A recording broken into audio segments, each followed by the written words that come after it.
My name is John Cornicello, and I am usually here to talk about lighting, but today I am going to digress a little bit and talk about lenses and perspective. I know you've all seen well-intentioned lens focal length comparisons where they have a face where the photo made with a wide-angle lens looks so very different from a photo of the same face made with a longer lens. It goes something like this.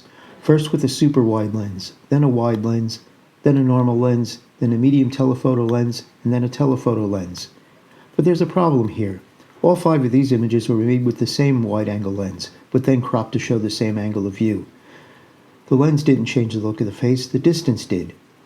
In many of these comparisons, the person making the comparisons changed 2 variables, focal length and distance, and then put the blame on the wrong one. They moved the camera in closer, causing the perspective change, and then changed the lens to a shorter focal length to fit the subject back into the frame, but claimed that the lens caused the distortion. Now look at this series. These were taken with the following focal lengths: 400 millimeters, 100 millimeter, 50 millimeter, 30 millimeter, and 18 millimeter. While the size of the subject changes between the frames, the shape of the face remains the same, no distortion with the shorter lenses. All lenses show the same perspective from the same camera position. Here you can see the photos taken with an 18mm lens and with a 50mm lens at the same distance and cropped to the same framing. If the camera and subject remain stationary and the lens is changed, all that will change is the size of the subject, the magnification. The relationship between the subject and the items around it will be the same. But if you move in closer, then the perspective does change. Let's see this in motion. First, I'll keep the camera and subject stationary and change the focal length of the lens. As you can see, the subjects all magnify at the same rate and maintain their size relationship as the focal length increases.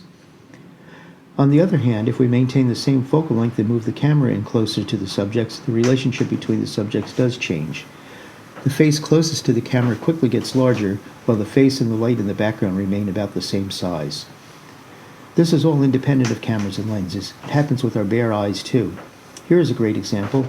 My friend Rebecca moved into a new office and noticed that as she got off the elevator she could see the Space Needle out the window at the end of the hallway, and it was, in her words, ginormous. From her position at the elevator, the needle filled the window. As she walked closer to the window, she observed that the needle got progressively smaller the closer she came to the window. She was worried about what her coworkers thought of her as she walked back and forth going, "Whoa, whoa." I explained to her that it all had to do with relative distances.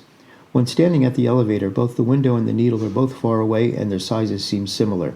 The scene is compressed due to distance. As she moved closer to the window got larger and larger, and the Space Needle got smaller and smaller. Going right up to the window is gone as a reference point and the needle was now tiny. Let's say that the elevator to window distance was 50 feet and the elevator to needle distance was 2,000 feet. When she walked 40 feet towards the window is now 10 feet away and much larger than it was at 50 feet, but the needle was still 1,960 feet away and basically the same size as it was at 2,000 feet. By moving in closer to the window, the scene expanded. When she walked back to the elevator, the scene compressed again. If we compare the images, the Space Needle remained the same size throughout. No camera lenses involved, just relative distances. Thanks for accompanying me on this little detour. Distance affects light too, so I will be coming back to talk more about lighting soon. In the meantime, please take a look at my book, Anatomy of a Studio Portrait. There is a link to it in the video description. Thank you.